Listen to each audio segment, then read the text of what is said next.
All right, what is up, folks? Welcome back to another episode of the Help Me Understand podcast. I'm your host, Coach J.K. McLeod. And before we get into today's episode to talk about inflammation and bloating, because it's a Tuesday, which means we are getting into something fitness, nutrition, training, all things related. Before getting into that, I, as always, want to say thank you for choosing to press play on the Help Me Understand podcast. You have no shortage of content that you can consume. So I truly, and I say this every episode, and I mean it. I never take it for granted that you chose to press play on the Help Me Understand podcast. So one more quick note of business before getting into today's episode. This particular episode, most likely, if the story that I'm telling myself is true, will have somewhat of a presentation slash classroom slash training feel to it, like informational training feel to it. And that is on purpose. For those of you who don't follow my stories or anything on my Instagram page or are not on my email list, which I don't know why you wouldn't want to be on at least or deal with at least one of those. One of those I feel like you should be a part of. My email list, you get a free workout every single week. Periodically, I'll send out maybe one other email about whatever happens to be on my mind. And then as far as Instagram goes, you'll get all sorts of topics, workouts, thoughts about things nutrition-wise, things to basically keep you on track and in the road, as I more like to say, versus on track. So, however, the whole point of me mentioning that is I have a completely free Fitness Foundations community that at the time of this particular episode being put out, this episode is recording and releasing on Tuesday, July 8th. I'm launching the Fitness Foundations community on Wednesday, July 9th. So it's not something that has a closed, like what we call closed cart or anything like that. It is something that is completely free. There are only 2 steps that you need to take in order to both join and then stay in the community. So the first step would just be reach out to me. You can either DM me on Instagram or you can email me, and that those both avenues to contact me will be in the show notes. So you can reach out to me through either of those channels and let me know that you're interested. I'll just need your email address and I will email you the link to join the community. Then once you are in the community, truly the only requirement is that you introduce yourself to the community. That is it. After that, you're in. And this is something that has been brewing for a number of years. And perhaps, while I'm in the community, I will likely be doing some lives, and some of them will be, again, that's kind of the precursor to this episode. Some of them will be trainings and covering specific topics. Some of them will be Q&As. Some of them will just be some quick thoughts. I wanted a place that didn't need to be housed on social media. So this will be its own site. I wanted something that didn't require people logging on to Facebook or Instagram or TikTok or anything of that sort in order to continue to do what I can to really forward my mission of what I call multiple streams of impact.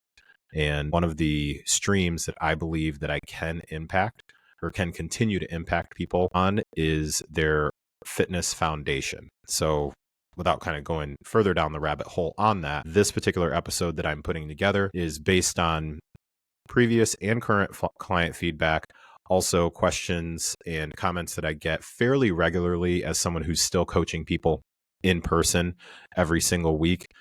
Inflammation and bloating comes up all the time. And so what I'm going to be doing as part of this community is I will be going into deeper dives, and I have a future goal also.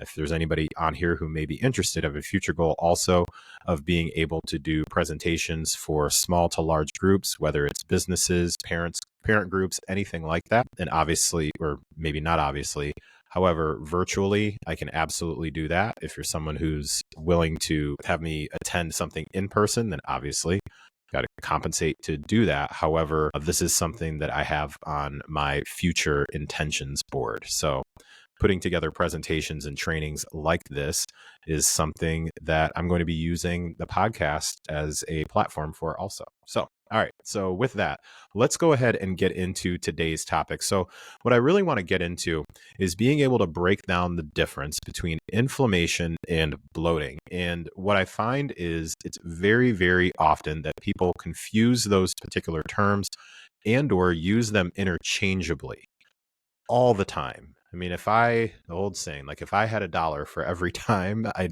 would be very, very, very wealthy at this point. And when someone says, I'm so inflamed or I'm so bloated.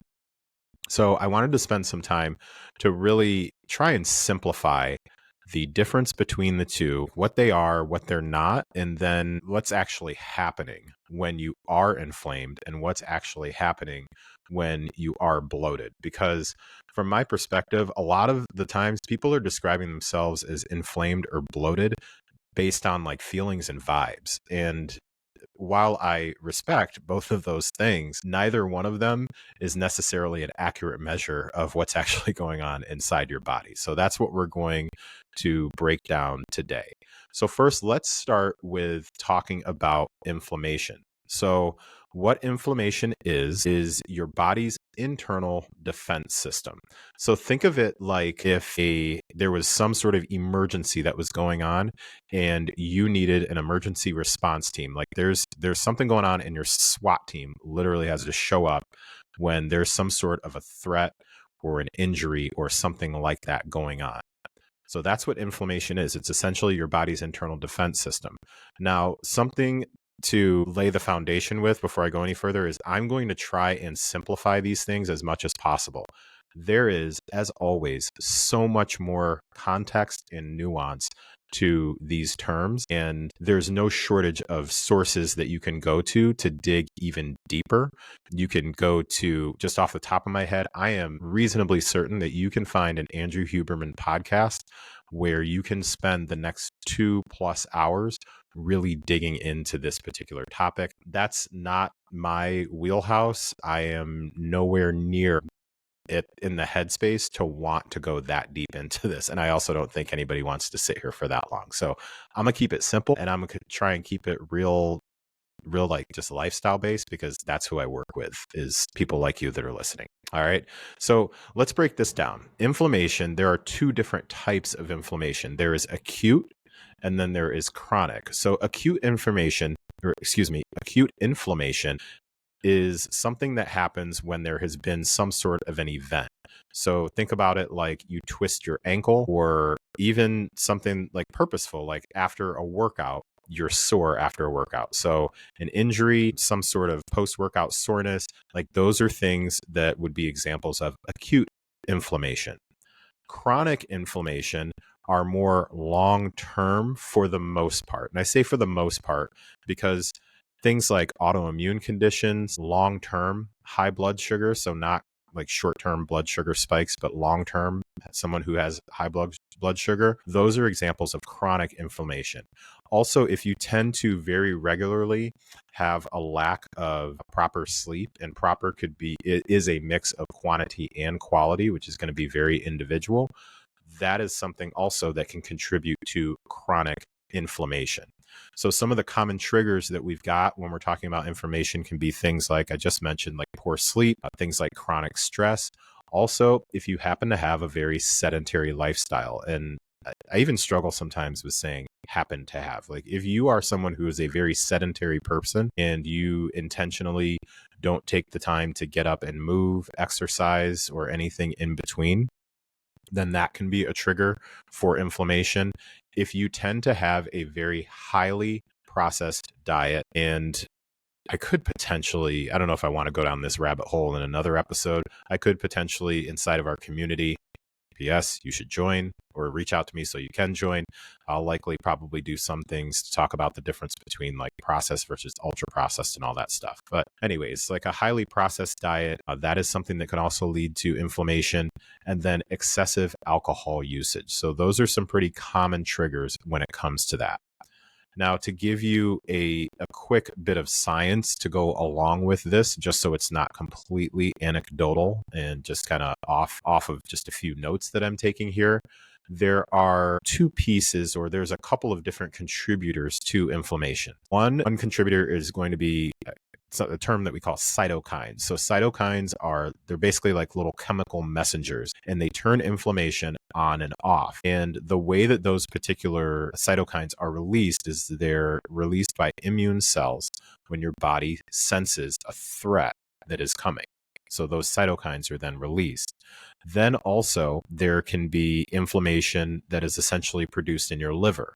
And that's through something called CRP is the term. I can't remember what the breakdown is, but CRP is the term. It's a type of protein, and it's something that your liver essentially makes when there is inflammation. So really think of it as a marker or a signal that your doctor perhaps may be checking through a particular blood test. So if they sense that, then that potentially can be a sign of inflammation. So something that I want to make sure that you're aware of is when we're talking about inflammation, especially when we're talking about acute inflammation, not all of it is bad. Sometimes it can be or most of the time, it's very, very context dependent. So I really want you to keep that in mind. Not all inflammation is bad. It definitely is something that can be context dependent. All right, so now let's move on to bloating. So bloating is that feeling of fullness or tightness or pressure in your belly. So it's like you feel like you're wearing pants or jeans or something like that go around your waist, your belly, and you feel like there may be one or two sizes just a little bit too small. So that's the definition that I would give for bloating, and hopefully that's somewhat relatable. Something I want you to understand is that bloating is not some sort of a diagnosis. It tends to be a symptom of other things that are happening. So those other things that potentially are happening could be gas. It can be some excessive water retention or more water retention than usual. It can be slower digestion. It could also be certain foods that you are not tolerant of. Like there's a lot of different things that can contribute to bloating. And it's helpful to try to remember again that when you're bloated, that's not some sort of like a diagnosis. Like I don't recommend that people think, okay, well, I've been diagnosed as a bloatitarian, or I just definitely made that term up. So it's not a diagnosis. It is absolutely a symptom of other things that have been happening or some sort of action that has been taken. So bloating is a function. So it's functional. It's not something that's absolutely dangerous or something to overreact to. Generally, you can, if you start to pull the thread, as we say, you can find the root of what caused your bloating. So in conjunction with that, some of the most common triggers that I was able to come up with when we think about bloating can be things like carbonated drinks. If you are experiencing some sort of hormonal shifts, that can definitely happen. Meals that are higher in fiber, that can for sure contribute to bloating. And in conjunction with that, if you tend to eat really, really fast, especially if, I'm thinking about my folks that just have to eat lunch on the go. Like lunch seems to be the main one. We were just talking about this in my private client group, like grabbing those lunches on the go. You're trying to catch up on other things, move from one meeting to the next, or you have a small break in between patients, whatever it may be. So those are some things that contribute to bloating. Other things that can contribute would be something like a food sensitivity. So if you tend to be somebody who doesn't necessarily do very well with lactose, and FODMAPs too. And let me actually, I jotted that down, but let me not assume that everybody knows exactly what those are. And I had to go back and remind myself of the breakdown of FODMAP because we use that term within the fitness and nutrition space. So, not lackadaisically, but we just say FODMAP. And the breakdown of the word FODMAP, it stands for fermentable oligodimonosaccharides and polyols, but nobody says that. So let's just go with FODMAP. It's basically just a really fancy way to describe a group of carbohydrates that some people don't tend to digest very well. So you can find them in foods like onions, beans, apples, garlic, wheat. I mean, there's a lot of different things. And you may be thinking, well, those sound healthy. Yeah, it's not that those particular things are not micronutrient dense. It's that there are some folks who just don't digest them very well. So what happens is that those particular foods and their carbohydrates, they'll ferment in the gut, and then that leads to gas and bloating and then just a lot of discomfort. So again, I just want to reiterate, it's not that those are bad foods. It just depends on how your gut actually handles the digestion of those particular foods. So that's something to remember. So now that we've talked about inflammation and we've talked about bloating, then let's talk about what you actually can do without going to some sort of extremes here. So if you are finding yourself to be bloated, and these are general recommendations I have, so here's my disclaimer that anything I say should not override or substitute or anything like that, any advice that you are getting from a treating medical professional, including a dietitian who is working directly with you. So do not take this as advice or even counsel. This is an opinion. If you are not sure why I just made that clarification, go back a few episodes, put this under the opinion category.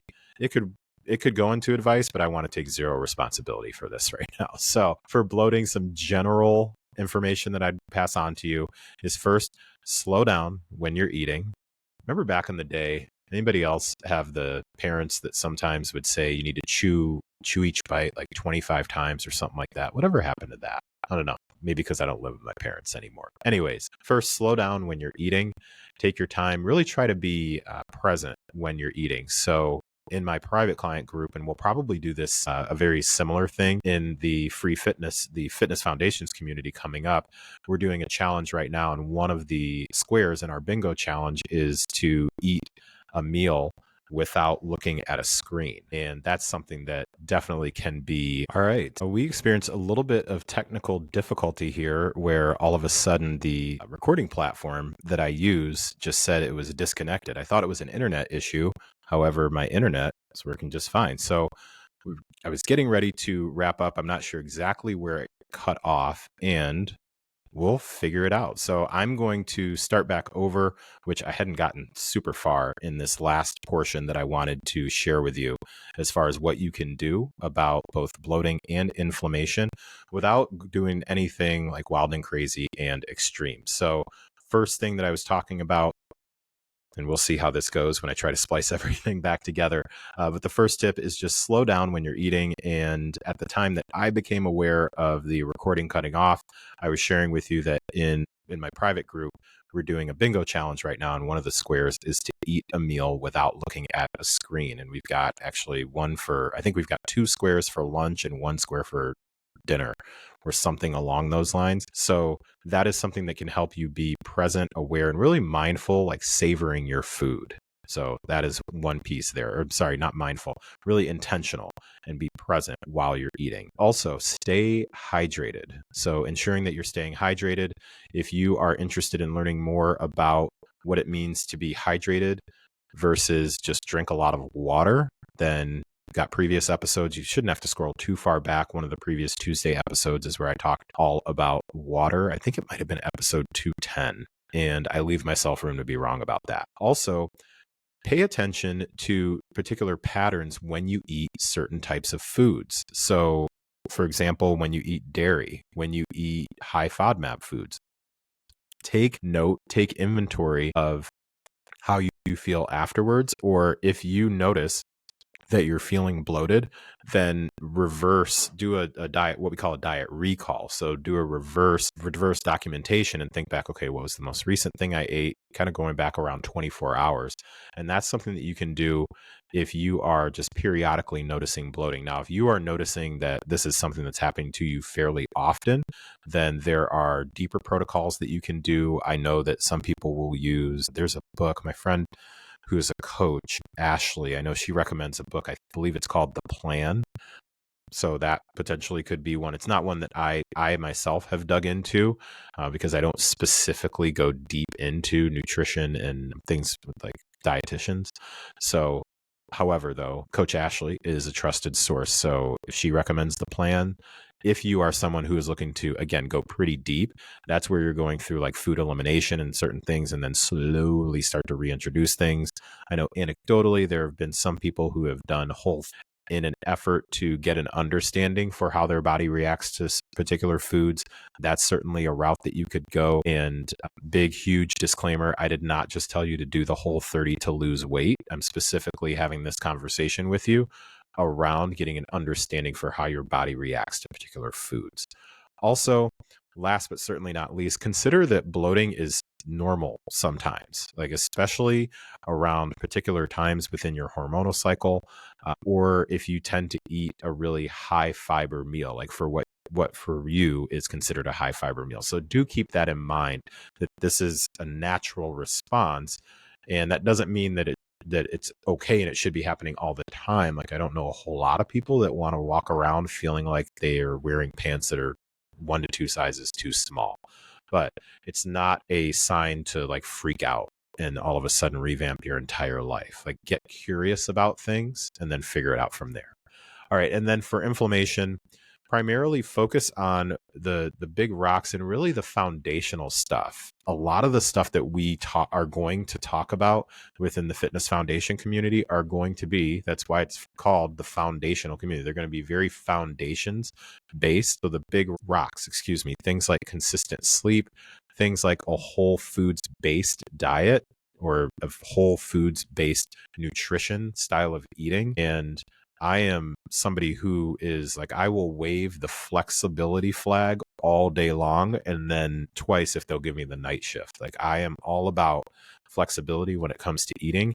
And also that flexibility comes from having a very structured, basic foundation of things that are primarily whole foods based and then branching out from there. And the example that, or the explanation that I like to give people is I'm certainly nowhere near the person who will demonize processed foods. Like if you really got a chance to like dig into my food logs, like I definitely am not afraid of processed, ultra processed, or anything in between. There's an understanding though that the more and more that you are relying on versions of foods that are nowhere near close. So I'm talking like strawberry milkshake versus like strawberries. Those are two very different things. The more and more that you may be relying on things like that, then the lower and lower amount of work that you're allowing your body to do and take the natural process that it needs to process those particular foods and the nutrients that would be in those foods. So that's really the filter that I will put things through as I'm explaining the importance of trying to have a good solid base of whole foods in your diet. So again, big rocks, consistent sleep, whole foods diet, a regular movement where we're talking lifting weights, doing some cardio, going out for walks. Keep it simple. And then stress management as much as you possibly can. Elimination, I don't know if that's going to work. So just try to manage the stress as much as possible. Also, lastly, for inflammation, try to introduce things that can tend to be anti-inflammatory habits, not just anti-inflammatory foods. So things like you can supplement with things like omega-3s, as many colors of the rainbow as you can get and that you can process well, fiber, things like movement and walking, like those are habits that can really calm things down for you from time to time. And then also really focusing on having some sort of a sleep routine, something that signals to your body and the people around you, hey, it's time for me to wind down. This is my time to go ahead and rest. So with that, hopefully you've got really 3 big takeaways for you here. 1, bloating and inflammation are not the same thing. They are 2 different things. So again, a lot of times I find that people are doing what I call like describing themselves as bloated and inflamed, and they're interchanging them. It's like vibes and feelings. So hopefully this episode provides you some more specifics to understand what's actually happening. Then also, second takeaway, your body is going to give you signals. So these are signals. These are not like diagnoses. Like you are not, again, like a bloatarian or an inflammation or whatever crazy term I just came up with. These are not diseases that you are diagnosed with. These are particular signals, and you can pull the thread to find what caused that particular signal to happen. So just saying like I overate and that's why I'm bloated, or I'm constantly inflamed because I overeat, may not necessarily and most likely is not accurate. It more than likely has to do with a culmination of different things, including the quality and quantity of the food, and where are you from a sleep standpoint? Where are you from a recovery standpoint? How is your hydration? So all of those different things. A lot of times people want to just jump into, okay, I need to eat less carbs. And hopefully from this episode, you're understanding that that is not always going to be the immediate Band-Aid that will fix this. then don't jump to extremes.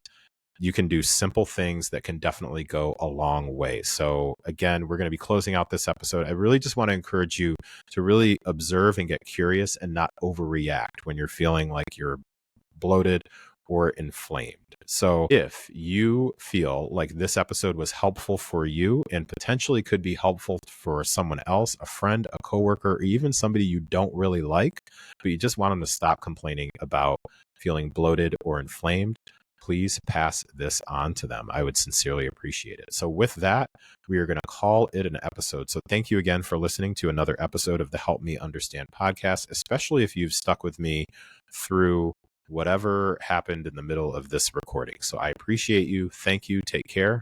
And I'll talk to you next time.